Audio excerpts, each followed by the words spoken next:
선지자적 교회라는 말은 어떤 의미에서는 좀 우리에게 생소할 수도 있습니다. 저희들이 교회와 관련되어서 거의 1년 가까이 책을 같이 읽었고 나눴고 저도 설교를 했었죠. 그럴 때마다 이 교회가 어떤 교회냐 할 때 그리스도의 몸으로서의 교회, 그리고 유기적인 공동체로서의 교회, 그리고 올해 이제 5월 달에 가정의 달 때에 하나님과 그리스도의 가족 공동체로서, 가족 구성원으로서의 교회에도 말씀을 드렸습니다.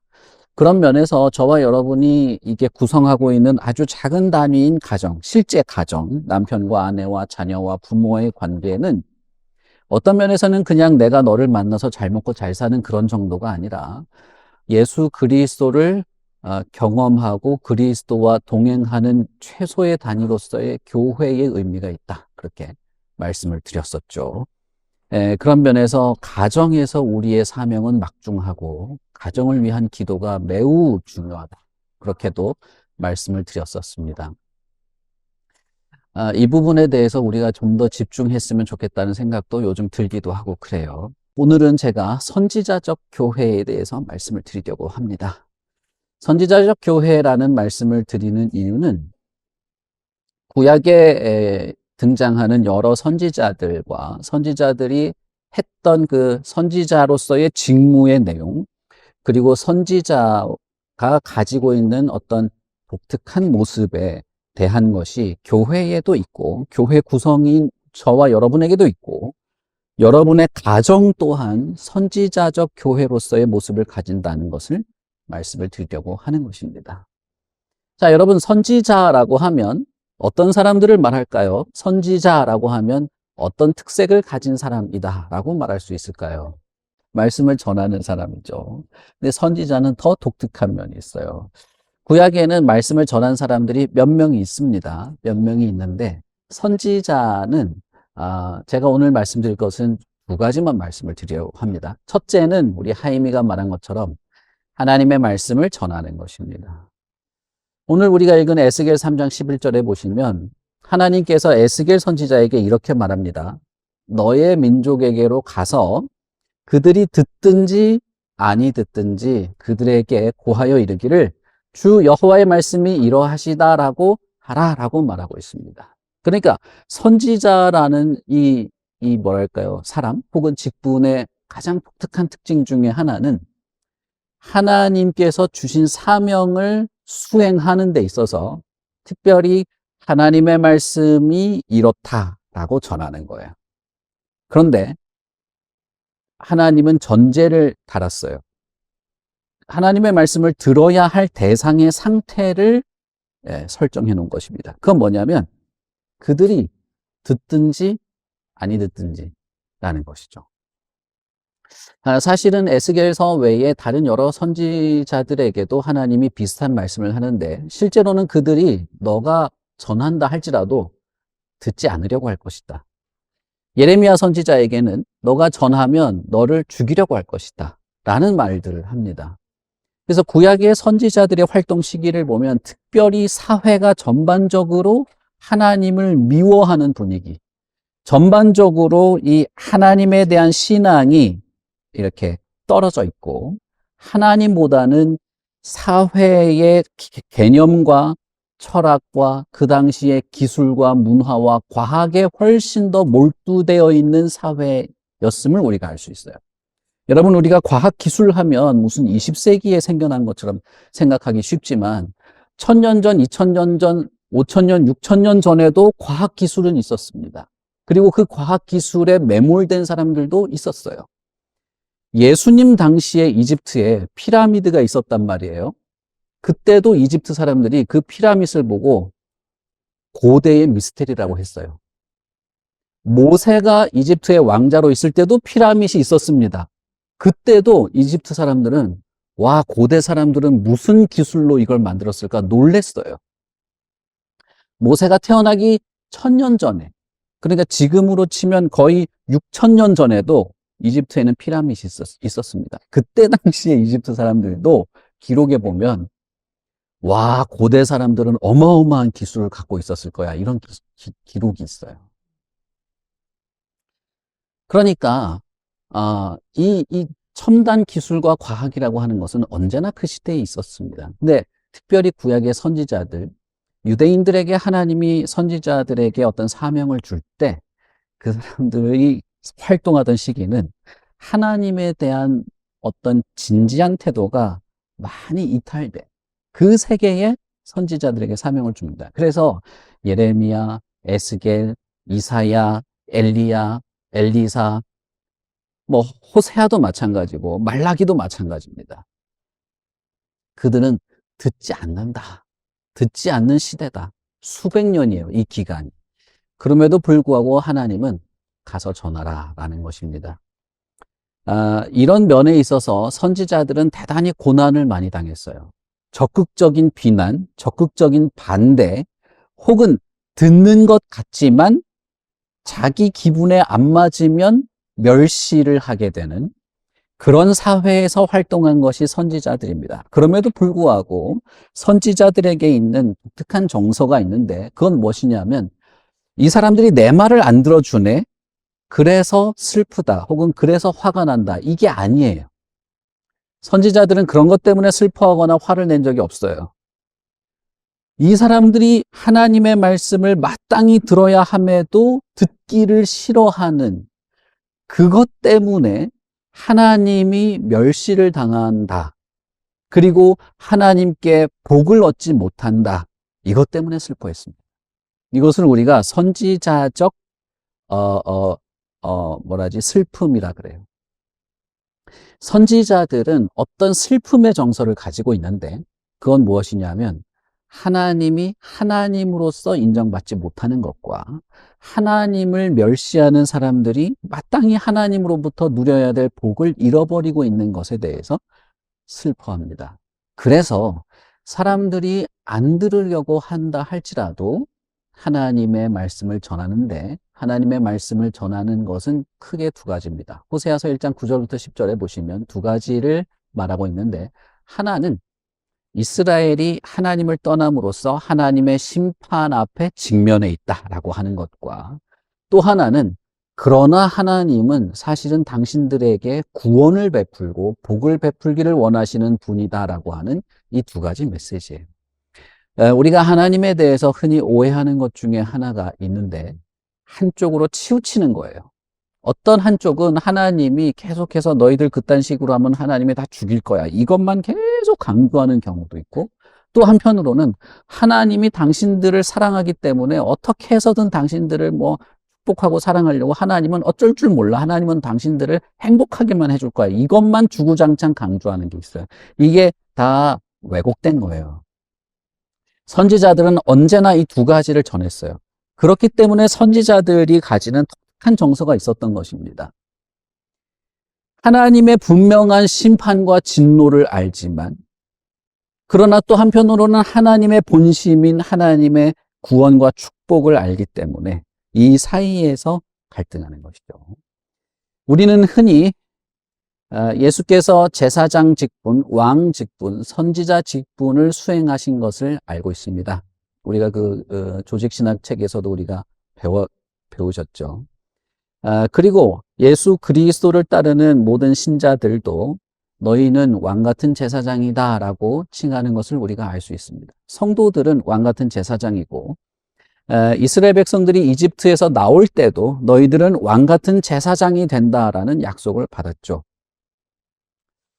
그것은 우리가 예수 그리스도의 이 직무에 동참하게 되는 것을 말하는 것입니다. 요한계시록에서 또 보면 그리스도 안에서 우리가 왕노릇할 것이다 이렇게 되어 있죠. 그것은 그리스도와 우리가 연합함으로써 하게 되는 직무를 말하는 거지 우리가 무슨 신천지에서나 말하는 것처럼 이 땅에서 우리가 왕같이 고귀한 인간이 된다 그런 소리를 하는 게 아니에요. 어쨌든 그리스도와 연합함으로써 예수 그리스도의 직무에 참여하는 것을 말하는 거라고 볼 수 있습니다. 너희들은 왕 같은 제사장이다. 그러나 성경에는 너희는 왕 같은 제사장이기도 하고 선지자이기도 하다라는 말은 없어요. 그렇지만 성도, 혹은 성도의 모임인 교회, 공동체는 이 선지자적 역할이 분명히 있는 것이죠. 선지자의 역할이라는 것은 예수 그리스도의 직무와 맥을 같이 하기 때문에 그렇습니다.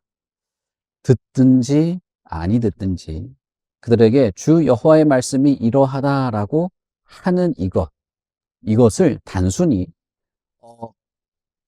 제가 말씀드린 것처럼 이 불신 지옥 죽어야 되니 이 펄펄 끓는 불에 들어갈 테니까 이것만 주구장창 하는 게 아니고, 또 반면 예수 믿으면 행복해지고 하는 일이 잘 되고 직장 취업 잘 되고 이런 말만 주구장창 하는 게 아니고, 교회의 조직과 구성과 교회의 무슨 이 인원의 증가를 위한 것도 아니고, 하나님의 주신 사명, 그리스도께도 있었고 그리스도와 연합한 그리스도의 몸인 교회에도 있는 이 사명, 그리고 독특한 정서, 하나님이 받으셔야 할 마땅한 영광이 돌려드리지 않는 이 시대와 세계, 그리고 하나님의 심판 앞에 직면한 이 절망스러운 영혼들 앞에서 가지는 독특한 정서를 가지고 하나님의 말씀을 전하는 것에 주저함이 없는 이것이 교회라는 것입니다.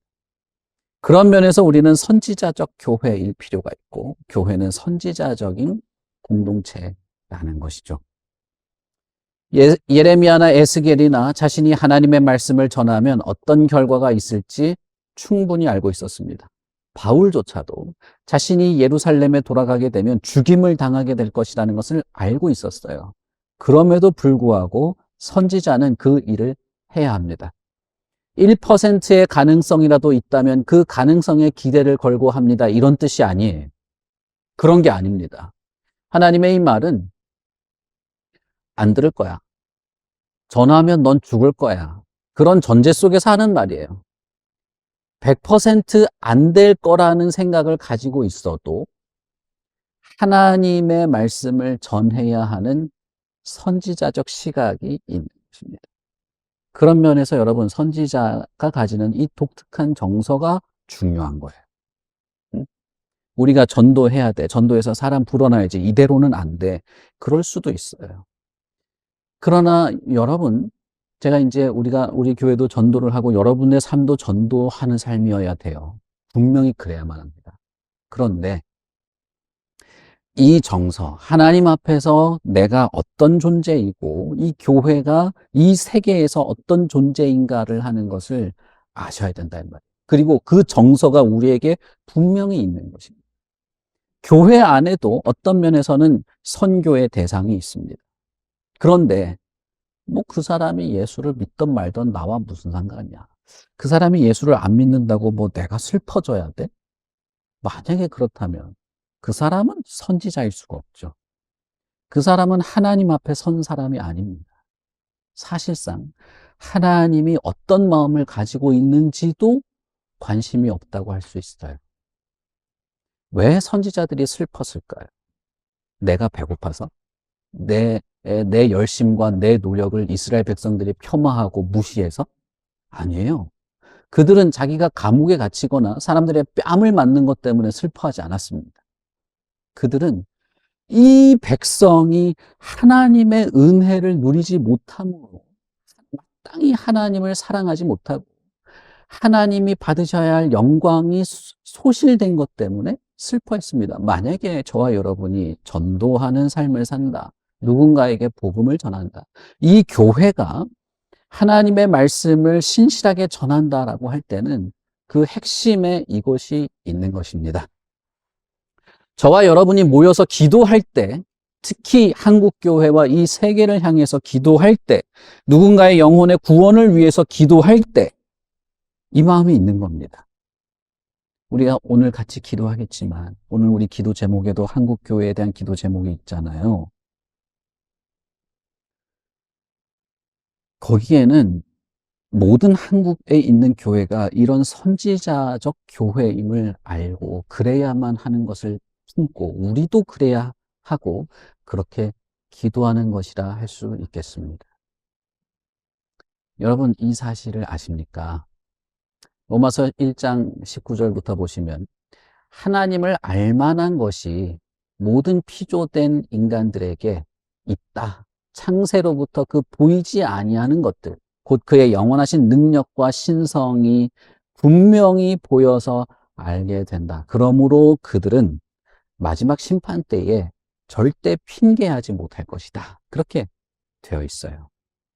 그러니까 하나님을 알 수 없기 때문에 전해봐야 소용이 없다는 게 아니에요. 그들이 듣기 싫어하고 듣지도 않고 반대하고 거부하고 이 거부감을 느끼는 것이 있다 할지라도 하나님을 알 만한 것은 있는 것입니다. 그러니 훨씬 이 선지자적 시각 안에서 이것은 훨씬 선지자에게 슬픔의 정서를 불러일으키는 것이기도 하지만, 그러나 그럼에도 불구하고 복음을 전하는 일, 하나님의 말씀을 전하는 일에는 쉼이 있을 수 없는 것이죠. 이것이 교회라는 것입니다. 이것이 교회가 가지고 있는 선지자적 사명이고, 여러분, 우리 각자 개인의 사명이에요. 우리가 이 세상에 흙이지만 빚어져서 살아있는 존재의 목적과 가치예요. 대한민국 헌법에 대한민국 국민은 행복을 추구하며 살아갈 권리가 있다. 그게 인생의 전부인 것처럼 설명해 놨잖아요. 이 세계의 문화가 다 그걸 말하지 않습니까? 그러나 진정한 행복에 해당되는 것, 행복은 잴 수 있는 게 아니에요.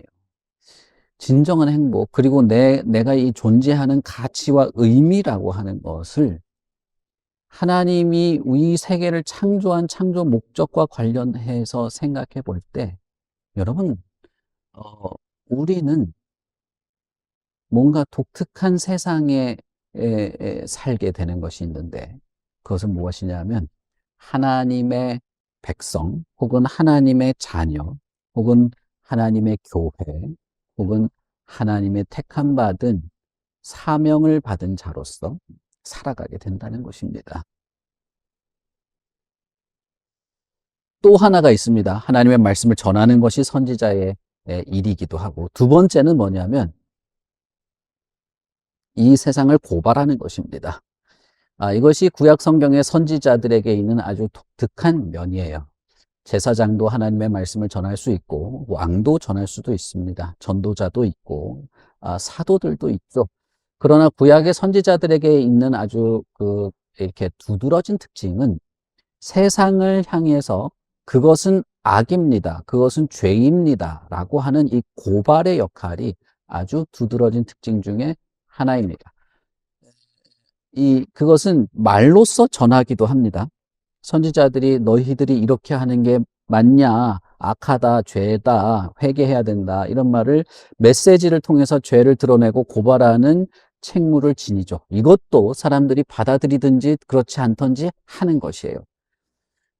그 목적은 죄로부터 돌이키도록 하기 위해서이고, 궁극적으로 하나님의 구원이 얼마나 필요하고 좋은 것인지를 말하기 위해서입니다.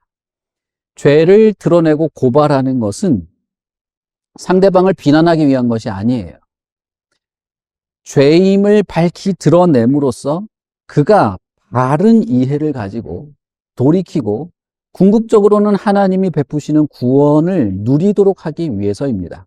그러기 위해서 선지자는 자신의 책무를 감당합니다. 죄악을 고발하는 일은 상당한 반감을 불러일으켰어요. 이것이 죄입니다 라고 말할 때 사회적으로, 법률적으로, 그리고 철학적으로, 정치적으로 많은 사람들이 그것을 거부하거나 때로는 아주 폭력적인 방법으로 입을 닫게 만들었습니다. 우리가 금방 알 수 있죠. 실제로 죄를 지은 사람에게조차도 그건 죄입니다 말하면 기분 나빠해요. 그런데 하나님의 기준에서 이것이 세상의 논리나 세상의 가치관으로서는 모호하고 흐리멍텅하지만, 이게 하나님의 분명한 뜻 안에서 이것은 악한 것입니다라고 말할 때 많은 경우에 사람들이 그것을 싫어했습니다. 그렇기 때문에 선지자들이 이 악을 고발할 때는 상당한 어떤 고난과 고통, 그리고 반감에 직면했어요. 그것은 현대 한국교회도 마찬가지입니다. 이게 하나님이 보시기에 악한 것이고 이것은 분명히 선한 것이 아닙니다. 그래서 죄라고 말해야 되지. 최근에 한국교회가 워낙에 많은 이 비판과 반대에 직면하다 보니까 이게 건강에 안 좋은 겁니다. 이런 식으로 얘기하는 경우가 많아요. 그러나 그렇지 않습니다. 이것은 죄는 죄이기 때문에 악하다고 하는 것이고 그것 자체로 돌이켜야 하는 것이기 때문에 고발하는 것이죠. 다시 말하지만 이 고발은 하나님의 복을 누리도록 하기 위한 방편임을 아셔야 됩니다. 선지자들은 이것을 다양한 방식으로 드러냈는데 첫째는 메시지를 통해서입니다. 말을 통해서예요. 둘째는 그 자신의 삶 자체를 통해서 드러내기도 했습니다. 오늘 우리가 읽은 호세아를 보시면 하나님이 호세아의 자녀의 이름을 로암미라고 해라. 하나님의 이름을 지어주거든요. 그 로암미라고 하는 이름의 뜻은 너희는 내 백성이 아니다. 너희는 하나님의 것이 되지 않았다. 이런 말이에요. 그러니까 이름이 상당히 별로죠.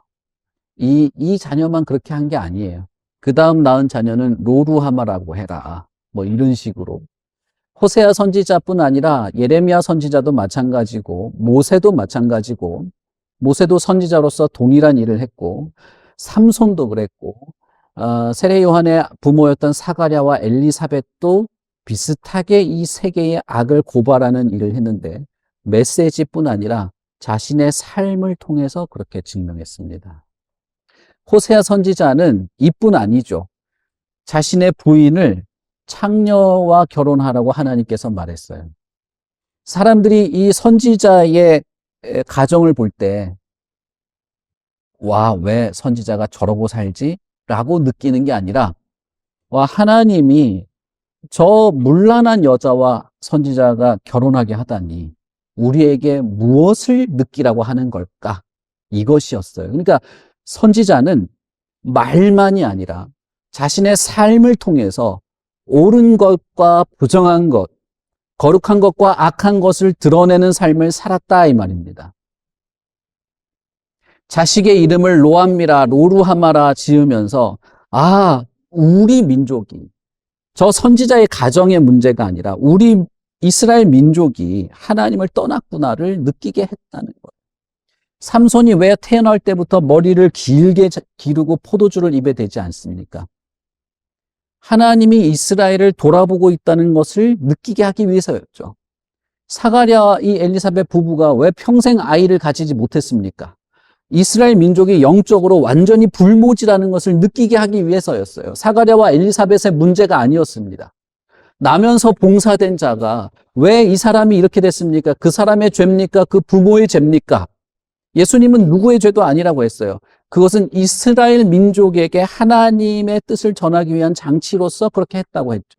그런 면에서 그 눈먼 봉사는 선지자적 소임을 어느 정도 감당한 것입니다. 이스라엘 백성이 이집트에서 노예로 살던 것, 그게 이스라엘의 개인 민족적인 그 문제일까요? 아닙니다. 그들이 출애굽을 하는 모든 과정, 수백 년에 걸친 노예의 그 쩔한 생활을 견뎠던 것, 40년의 그 처절한 광야 생활을 지났던 것, 수많은 외세의 침략 속에서 말할 수 없는 고통을 받았던 그 민족적 삶을 살았던 것이 사실은 가나안 세계에 하나님에 대한 메시지를 전하는 살아있는 샘플로서 있었던 것이죠. 그런 면에서 그것은 선지자적인 것이었습니다. 왕 같은 제사장이기도 하고 선지자이기도 한 것이죠. 호세아 선지자도 마찬가지입니다. 부정한 아내, 하나님에게 그토록 부정한 이스라엘의 모습을 상징하는 것이죠. 그러나 선지자 개인으로 봤을 때는 선지자 개인은 무척이나 불행한 가정을 가진 것이죠. 개인적으로.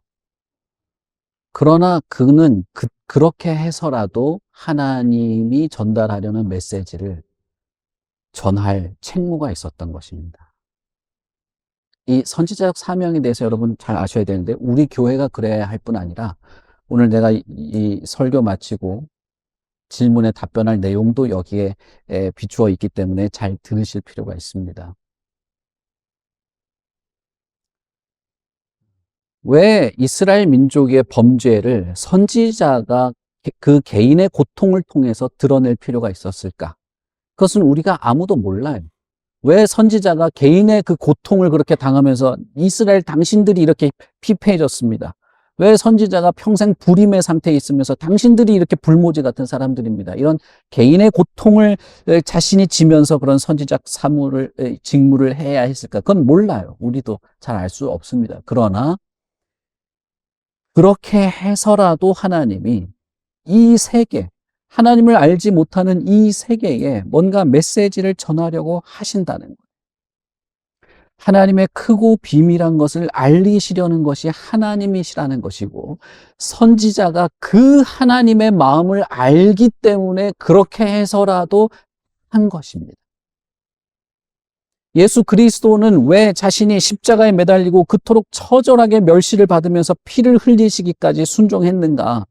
하나님의 마음을 알기 때문이에요. 그렇게 해서라도 하나님의 구원을 드러내시려고 했다는 거예요. 그러면 예수 그리스도를 믿는 믿음 안에서 그리스도와 연합한 교회, 저와 여러분도 이런 선지자적 사명을 감당하는 것입니다. 왜 이기심이, 왜 자존심만 내세우면서 자기에 대한 것만 이렇게 집중하는 것이 그리스도를 따르는 것에 걸림돌이 되는가? 그것은 분명하죠. 하나님이 아니라 내가 자꾸 전면에 서기 때문이에요. 하나님의 마음이 아니라 내 마음이 최고라고 자꾸 붙이기 때문. 다른 사람을 사랑하고 헌신하기보다는 다른 사람이 왜 나에게 더 헌신하지 않고, 저 사람이 왜 나한테 사랑하지 않고, 저 사람이 왜 나를 위해서 인내하지 않지? 그것 때문에 불만을 가지는 것이 선지자적인 삶이 아니기 때문입니다. 그건 교회가 아니에요. 그건 가정일 수가 없습니다. 물론 우리는 완벽하지 않아요. 그러나 내가 잘못했으니까가 아니라 내가 교회이니까 헌신하고, 내가 선지자적 직무를 가졌기 때문에 사랑하고, 내가 하나님의 마음을 알기 때문에 낮아지려고 하는 거지. 내가 저 사람보다 못났으니까, 내가 뭐 저 사람의 말이 맞으니까, 나는 뭐 형편없으니까, 그런 게 아니에요. 그런 게 아닙니다. 교회도 그런 것이 아니에요. 교회가 왜 이 세상에 대하여서 끊임없이 하나님의 말씀을 전하고 이 악한 세상에 대해서 관용적인 태도로, 그러나 분명하게 죄를 드러내야 하느냐 하면, 이 교회가 세상 사람들에게 젠틀하게 보이기 위해서가 아니에요. 물론 다가가야 되는 건 맞아요. 그러나 왜 그래야 되냐는 거예요. 왜? 왜 이 영혼에 대해서 사랑하는 마음을 포기하지 않고 해야 되냐는 거예요. 그토록 하나님을 미워하는데도 불구하고, 자기밖에 모르는 인간인데도 불구하고 왜 사랑하려고 해야 되냐는 거예요. 하나님 때문이에요. 하나님 때문에. 하나님의 마음을 우리가 알고 이해하기 때문에, 선지자적인 사명을 갖고 있기 때문인 것입니다.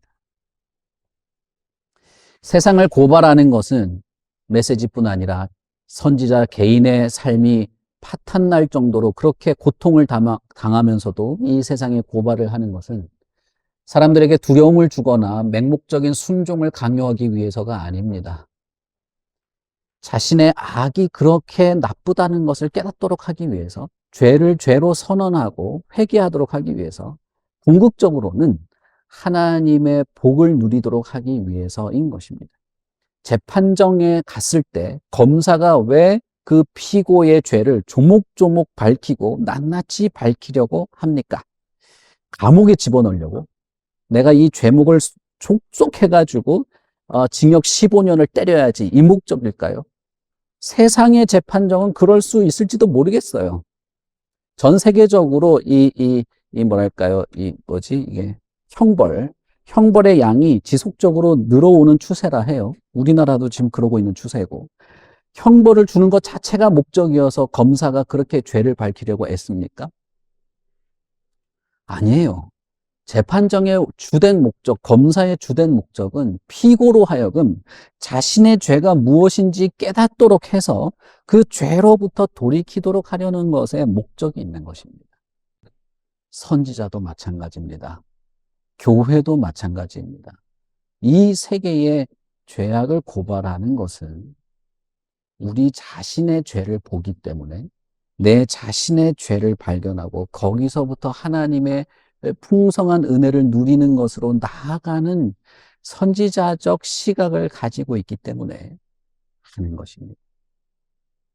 이런 내용들을 종합해 볼 때 여러분, 지금도 선지자가 있는가? 구체적으로는 목회자가 그런 사명을 감당할 수 있습니다. 그러나 더 중요한 것은 이 선지자적 사명을 가진 교회에 있다는 거예요.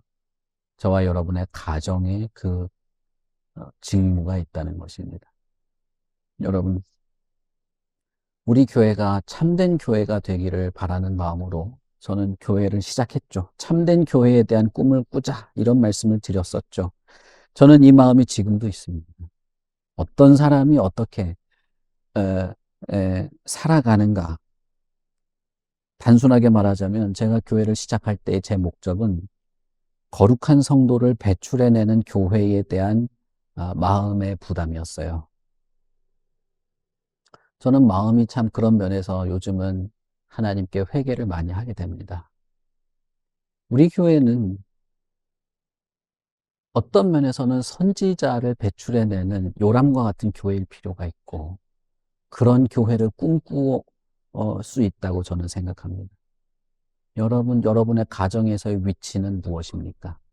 여러분의 회사와 여러분의 삶의 반경에서, 그리고 이 지역의 이 교회의 사명과 직무는 무엇입니까?